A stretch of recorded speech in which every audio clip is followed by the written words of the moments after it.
Hey people, so we're coming to you from Kingston, Jamaica. We got here Wagwan. Wagwan. We got here Saturday, and we just wanted to come on and talk a little bit about our experience coming in and traveling. I know lots of folks are restless, wanting to get out and about and travel. So we started off in New Orleans, and you want to talk about what happened next? New Orleans to Miami and Miami to Montego Bay. When we arrived in Jamaica, I think there was a little bit of a backlog because 3 planes landed at the same time. But as you exited the plane, they had everyone lined up. You had medical personnel in masks and face shields, full PPE, taking temperatures, escorting people to the bathroom as they knew it may be a little bit of a wait, so they were pulling people out of line, which was very thoughtful. But as you kind of moved through the line and they were taking your temperature, you kind of started to see the assessment process of what was happening. By the time we got to the first kind of checkpoint, hand sanitizer, and the first part of the screening process, you were escorted to a table where they took your information, which your information was already in the system because you had to fill out a form to get authorization to come into the country. 3 days in advance of travel. 3 days in advance of travel. Which somebody forgot to do. Yeah, she forgot to do it. And we almost got left. We ain't going to talk about that. That was her. That was her, right? Mm. So after that, they pulled up your information in the system, verified all of your information, kind of did a reiteration of what was on the document, kind of let you know what the procedures were in terms of quarantining when entering in the country. So then they informed us, or asked us, basically, informed us, do you understand you will be getting a corona test today before you leave the airport? Right. So we left that space, finally got to immigration.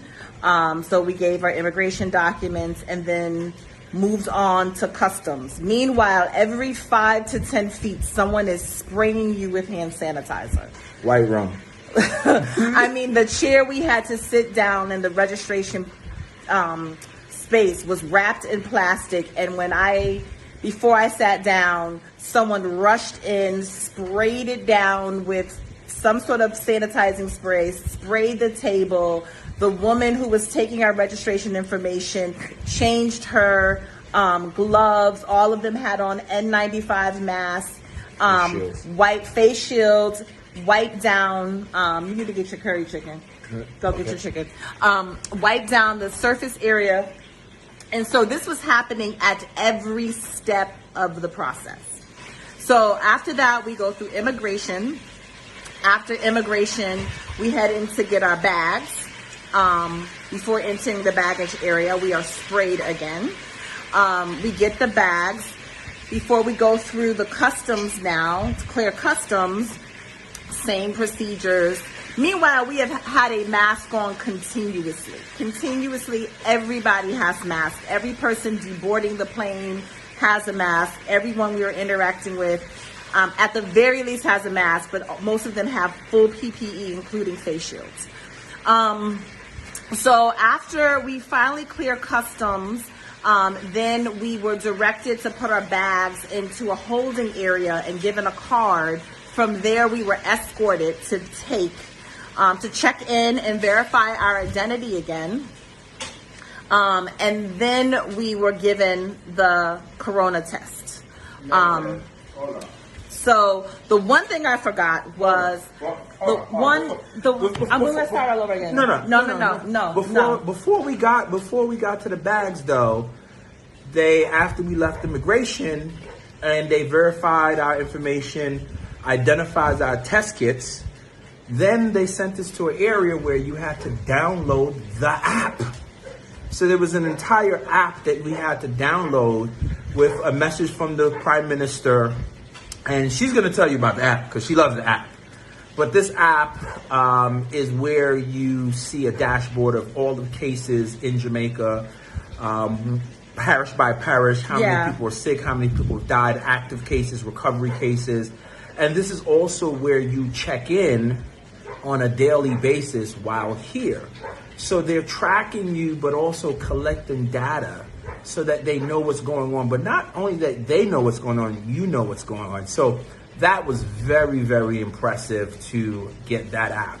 So once we got that app, got our bags, went through customs, then we had to go through another checkpoint. So I think right now we're at 6.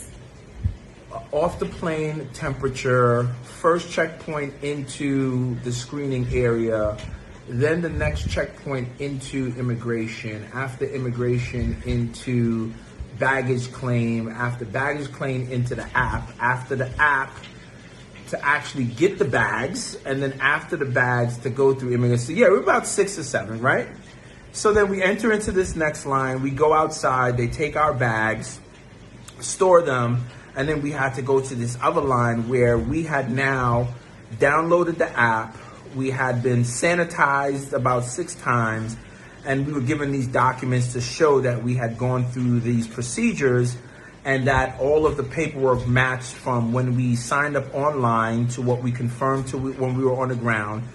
For that information being matched up with test kits for each of us for 2 corona tests, 1 nasal and 1 mouth swab. So then now we finally, after all of that, then we get to the doctors who are on the outside of the airport, who then take intense on the outside of the airport. A nasal swab, and then a oral swab. And then, only then were we then given additional paperwork that we can then come back to get our bags to then leave the airport. Now tell her what happens after you leave the airport. When I go check on my curry chicken that I'm cooking. So after that, I mean, it's been amazing. So we actually flew into Montego Bay, even though we're staying in Kingston. And so someone had to come pick us up, which meant we had to travel.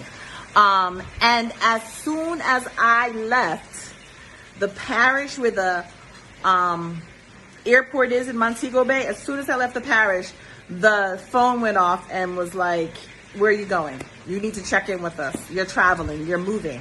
So it was clear that the geo-tracking system works.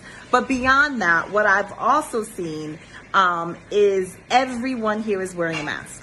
Everyone, even the man at the corner with the squeegee guy at the corner trying to squeegee the windshield has a mask. Everyone has a mask. If you've ever been here to Kingston, you know sometimes you have to go past a guard to go into a parking lot for a store. Those guards have on masks. You have to pull up. Usually they give you a ticket so that you can enter, and then you have to use that ticket to leave. They have thermometers. They take temperature checks to get into the parking lot for the store. When you get to the store, there's guards on the outside sanitizing you before you can enter a store, making sure you have on a mask, opening the door so you don't have to touch the door handle. And this has been our consistent experience, which is just night and day. And something we really wanted to come on and share, as we know a lot of folks are contemplating travel and is it safe? I will tell you the most unsafe part of our journey here was while we were in the United States. I have never felt safer about a situation.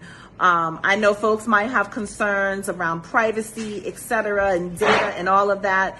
But if that meant that almost 150,000 people in the United States didn't have to die, I think I give up some privacy for a little while to ensure that folks will live through this pandemic. The other thing I really want to say about this is arrogance. This is arrogance. When the packet of information that we received from the Jamaican government, you can look on it and see a lot of it is World Health Organizational information that they white labeled for Jamaica, right? They put, Black people on it. They made it, adapted it for a Jamaican audience, but the back of it shows the information came from the World Health Organization. So just like Jamaica took the test from the World Health Organization, they also took materials, they took guidelines, they took protocols and put those things in place. And that's exactly why you see them having 10 deaths. And so what's ironic to me is we talk about Jamaica as a third world country. when first world America is on track to seeing hundreds of thousands of Americans dying from arrogance, So let me put that into perspective for you. I was born in Jamaica. I grew up in the U.S. and in about 2007, I came back to the Caribbean to work in several islands. The first island I worked in was St. Kitts and Nevis. Population, 40,000 people. That means the entire island in St. Kitts and Nevis would be dead twice over, 3 times over, based on the count in the U.S. Barbados, I've lived there for 2.5 years as well. That country has about 350,000. That means half the population of Barbados would be dead right now, based on the numbers in the U.S.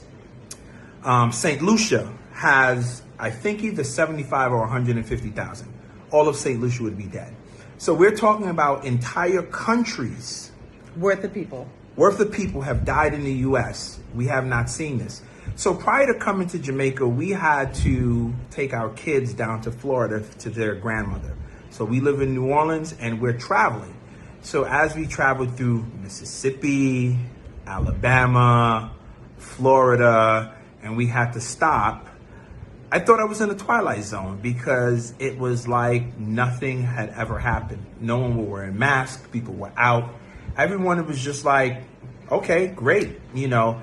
And so it's very sobering to come home, and I'm very proud to kind of see how our government, the Jamaican government, is handling this. And as Takima said, you know, nothing about their response has been, quote unquote, third world or developing nation. It's been a first world effort. And if we had even half the intentionality of what they had, I mean, think about what happened when our American citizens were coming back to the U.S. and just stuck in the airport. Nothing was done to kind of see where they were at, how to screen them, how to properly figure out where they're going and if they were infected. It's just a shame. It's just a shame. So anyway, we recorded this because we want this to be shared, especially amongst Black folks. Don't let folks tell you that our countries are inferior. We are the most intelligent people, and this is an example of putting Black intelligence to work to make sure Black people live and thrive. So just want to share this. Please share this, especially those of you who are considering travel. I recommend you find out if you want to travel, if they have things like this in place. I feel 1,000 times safer being here. In many ways, I'm counting the days so my children are, join us here because we are so much more safe here than we ever were back in the States. So anyway, I hope this helps y'all. Leah Thayer.